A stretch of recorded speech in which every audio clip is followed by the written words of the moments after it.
NEET की topper हैं तनिष्का, उनसे बात करेंगे क्योंकि आज अखबारों में इनकी खबर भी छपी किस तरह से तनिष्का राजस्थान में 11वीं और 12वीं की पढ़ाई करने के लिए पहुंची हैं और हरियाणा से वहां पे गई।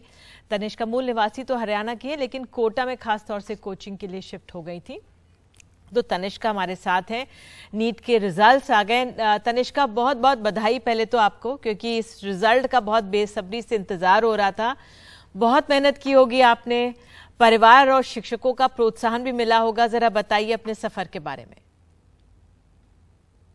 मैम, मेरे फादर तो गवर्नमेंट टीचर है और मेरी मम्मी भी गवर्नमेंट टीचर है। मेरे पेरेंट्स ने मुझे हमेशा मतलब इतना सपोर्ट किया, कभी भी ऐसा मार्क्स के लिए प्रेशराइज नहीं किया कि अगर मार्क्स कम आ जाते थे तो कभी ये नहीं बोलते थे ये गलत क्यों किया तूने, इसमें मार्क्स कम क्यों है। उल्टा अगर मुझे टेंशन भी होती थी तो वो लोग हमेशा यही बोलते थे कि तू भी मतलब हमें पता है तू अच्छा कर रही है, तेरे टीचर्स को भी पता है, तेरे को भी पता है, तू फिर इन मार्क्स के पीछे फालतू में टेंशन क्यों ले रही है। अगर तू अपना 100% एफर्ट डालती रहेगी तो रिजल्ट पक्का आएगा। बिल्कुल, और वाकई में आपने कहा जिस तरह से अब आपके पेरेंट्स ने भी आपको समझाया।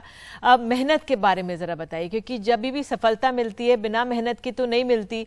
बहुत मेहनत की होगी जो हमारे छात्र देख रहे हैं आपको, क्योंकि नीट की पढ़ाई भी बहुत होती है। मैम, ऐसा नहीं है कि हम एक दिन हम 15 घंटे पढ़ लिए उसके बाद 2 दिन तक कुछ पढ़ा ही नहीं। तो फिर ऐसा कंसिस्टेंटली आप थोड़ा पढ़ो, बट ऐसा करो कि वो रोज रेगुलरली अपनी पढ़ाई को फर्स्ट प्रायोरिटी पे रखो। मतलब हमें रोज, अगर हमने लिख लिया कि हमें 2 चैप्टर्स जब रिवीजन के टाइम हमें करने हैं तो रोज करने ही हैं। चाहे हम अगर कोई ऐसे सर्कमस्टेंसेस हो गए कि हम नहीं कंप्लीट कर पा रहे तो उस टाइम अपना 100% दे, मतलब कि हम अपना बेस्ट करें। जो वहां पे हमें जो कंडीशंस मिल रही है उसके सामने अपनी पढ़ाई को अपनी फर्स्ट प्रायोरिटी पे रखो। रोज अपना सिंसियर अगर एफर्ट्स आप रोज कंसिस्टेंटली डालोगे तो रिजल्ट 100% आएगा। बिल्कुल, रिजल्ट 100% आएगा और आपका इतना बढ़िया प्रदर्शन रहा। तनिष्का, ये जानना चाहूंगी रिलैक्स करने के लिए क्या करते थे, क्योंकि पढ़ाई एक तरफ लेकिन मन अगर बहलाना हो तो तब आप क्या करते थे? मैम, रिक्रिएशन के लिए क्या तो मैं गाने सुन लेती थी, या फिर अगर मुझे ज्यादा स्ट्रेस होता था तो पेरेंट्स या फिर मेरे जो स्कूल के दोस्त थे उन सबसे बात कर लेती थी, तो मुझे रिलैक्स फील होता था। बिल्कुल, मुझे एक सवाल ये भी आया था कि आपकी जो स्टडिंग की टेक्निक है उसके बारे में पूछूं आपसे। तो क्या आप वो नोट्स बनाते थे या कैसे पढ़ते थे, उस लिहाज से थोड़ा हमारे बताइए दर्शकों के लिए। मैम, मेनली तो मैंने एनसीईआरटी और जो एलन का जो स्टडी मटेरियल हमें जो प्रोवाइड किया गया था उसी पे ज्यादा फोकस किया था, और जो क्लास में टीचर्स पढ़ाते थे, नोट्स बनवाते थे, मैं उसी को ज्यादा रिवाइज करती थी। बायो में भी बनाए थे, फिजिक्स में भी और केमिस्ट्री में भी। मैम, रेगुलर जब क्लास जाना होता है तब तो 5-6 घंटे निकल जाते हैं आराम से, और वो हम कंसिस्टेंटली पढ़ेंगे तो ना ही तो ऐसा होगा कि हम पढ़ पढ़ के बोर हो जाएंगे।